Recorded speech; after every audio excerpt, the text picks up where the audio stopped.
Talk to me about the dangers of monk mode that you've discovered. So monk mode is an intensive period of self-improvement that loads of young guys have been on recently.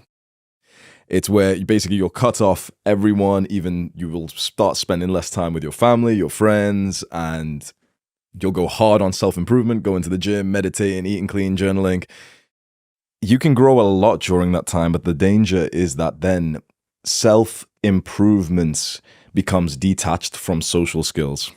And then you become what I call a self-improvement autist, which is these guys who are, doing the Huberman morning sunlight routine, and they're meditating 15 minutes a day, and they're doing the zone 2 cardio, but they're just fucking weird. They don't know how to interact with other people. They can't hold eye contact. They can't shake a hand. They've got weird body language when they stood next to people.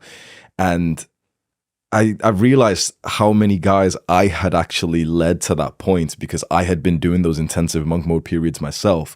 But the caveat was that I had already been like a party boy and I had those years of social experiences first, whereas many young men have never actually had an intensive social experience like university, college before. So these days, I don't actually recommend monk mode to most young guys because I think that being able to navigate your relationships with other people, family, friends, being able to be in the middle of like a social event, party, date, whatever, and actually navigate that in a way where you're present and charming is so important. So I recommend something which I created instead, which is what I call the Adonis Protocol, which is kind of like monk mode, but we add in at least one social event per week. And if you want to as well, one date with a woman as well. Yeah, I think monk mode is a very good excuse for people that are introverted to feel noble in their introversion. And it turns something which is like an aversion to going out into the world, an aversion to making friends or putting yourself in uncomfortable social situations. It turns that from something which is a flaw to something which is a virtue. And you begin to get prestige for actually not doing that thing. And so many people, there's this idea called the inner citadel by Isaiah Berlin, and it basically says that if you can't get what you want, you must teach yourself to want what you can get. So you injure your leg in battle, and if you try and fix it and it doesn't work, you chop the leg off and announce that the desire for legs is misguided and must be subdued. So many people reverse engineer a life that puts them on a pedestal. The same thing as how many people that are polyamorous here in Austin that have tried to make a monogamous relationship work a couple of times, got their hearts broken, and then gone, oh, well, this is because we're not designed to be that way. So people retreat into their inner citadels all the time. And I think monk mode in many ways is that. And you're right. The goal of monk mode is to be better as a human. So the retreat from distraction, from social life, and I did 1,000 days sober, 500 days without caffeine, 1,500 sessions of meditation. Like I did the things, right? Very, very intensively.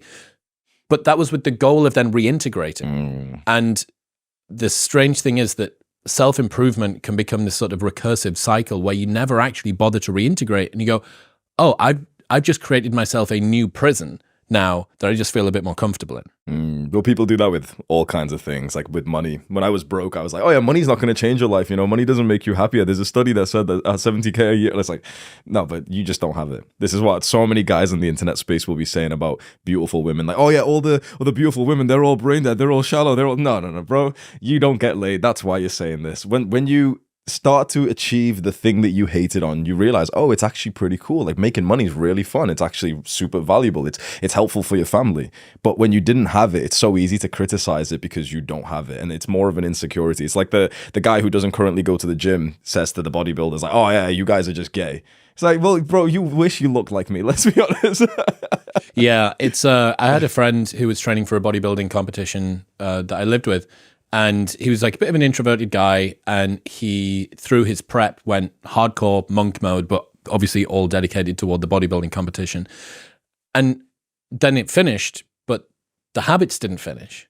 He stayed in the same sort of very retreated, very insular kind of life. And I thought, oh, that's sad.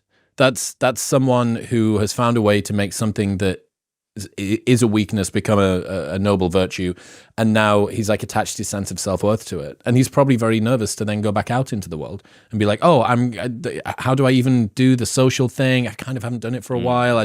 Everything feels a little bit awkward, and you just get into habits as well. It's not even that conscious and that front brain. It's like, well, I just go to bed at 9 o'clock, like 9 o'clock's my bedtime or whatever. it's so easy for the guys who are watching me to say, sleep deprivation is really bad and I have the bedtime and I stick to it every night. There's a party. I'm not going to go, guys. And everyone will be like, oh yeah, legend. Oh, Sigma male. And people will validate him for that. But they don't realize that if that kid goes to the party, he would have learned more in that 5-hour space than him reading 10 books on social skills. For the guy who's saying, oh yeah, women aren't worth the distraction, bro, he'll have more personal development from going on a date with a girl and even if it doesn't go well, let's say, even if he gets rejected, than if he just stays at home and then does another gym session, which, he's already in the comfort zone for.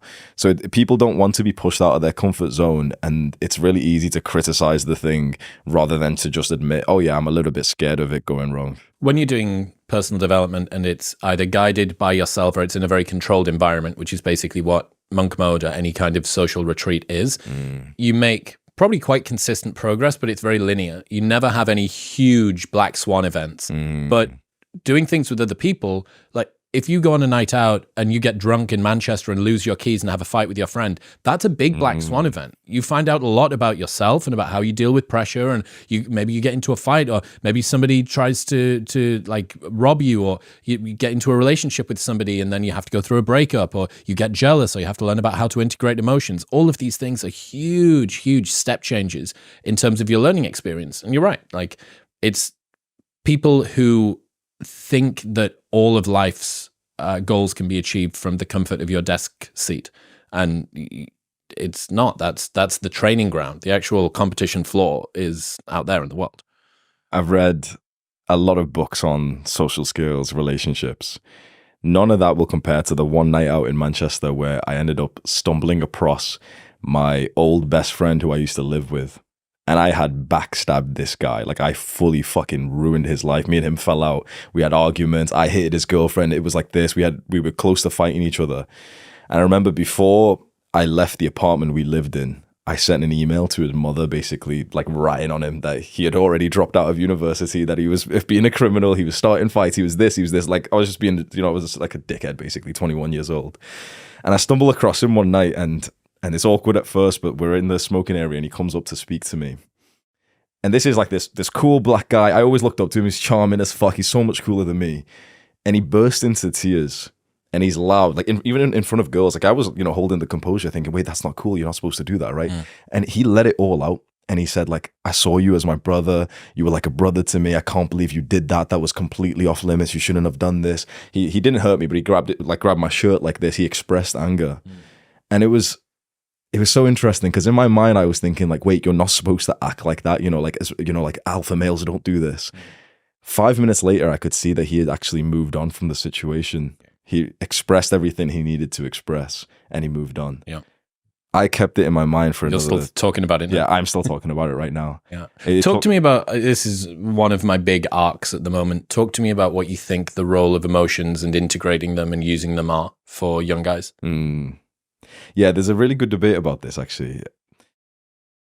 I feel like in the modern times, men are being pushed to be far more liberal and feminine and expressive of their emotions in ways that isn't actually beneficial for them. Like, for example, they say, like, open up about your emotions to your woman. And that's problematic because if you have a man who then becomes emotional, that's deeply unattractive, and it's not valuable to society to have a man who basically can't control his aggression, his sadness, his anger, his disgust. But what I've learned from the spiritual teachers that I've studied and from like spiritual friends is that we still need to honor the emotion that we currently feel. So we need to be able to say and be aware that I am feeling angry, but then find the discipline to not need to express that in violent ways. So we can feel anger. Like, I remember a breathwork teacher actually said this to me. He said, when you feel anger, let yourself like breathe the energy and let yourself honor it and actually think to yourself like, oh, I'm angry, I'm pissed, I'm this. And when he said that to me, I actually remembered my friend I was just talking about, that you're able to say it and even convey it, but not be violent with it. Because the men who are violent are the ones who either have expressed it immediately in a violent way because they had no control of themselves. Basically, they were emotional. Or the men who bottled it up for so Repressed it long, for ages. and then it exploded as well. So it's like you can go either way. You can just be the cute guy who wears the skirt and who's just, you know, expressing every emotion, and you're listening to the modern day advice that they're telling men, which then isn't gonna get you to where you want in a happy polarized relationship. Or you can be way more of the traditional man, which then also has the risk of you exploding. And so I think somewhere in the middle where you can honor the emotion, you can be aware of it and think to yourself, yeah, I am angry right now, and then unleash that into something that you know with a logical mind is safe to do so. So you take that anger into the MMA gym and you go into the heavy bag and you unleash it there for a few rounds, and it's like you're too tired to even care about the situation afterwards. Yeah, it's interesting. I had a last person that was sat in that seat with me was Matthew Hussey. He's probably the #1 dating coach on the planet. And he's on a huge arc at the moment. Big change from where he was 10 years ago, even from when I first met him. And he's huge into being as open as possible with your partner. But his openness comes from a place of extreme power, to be honest, because what he will say is exactly what you mentioned. It's like, hey, that thing that happened earlier on, this is how it made me feel. That he's not trapped and owned by the emotion, but he's helping his partner to regulate along with him. And I'm not sure whether an emotional man is an unattractive man. I think a needy man is an unattractive man. I don't think that emotions... Obviously, the should you open up about your vulnerabilities to your partner thing has been done to death on the internet. But to me, it doesn't seem any more powerful or masculine to feel things and then pretend that you don't feel them. Like that to me isn't control. Control is integrating them. Control is going, because what else is going to happen? Let's say that your chick does something that maybe is a little bit petty that you shouldn't find uncomfortable, or you feel there's some shame and some guilt, which is also an emotion.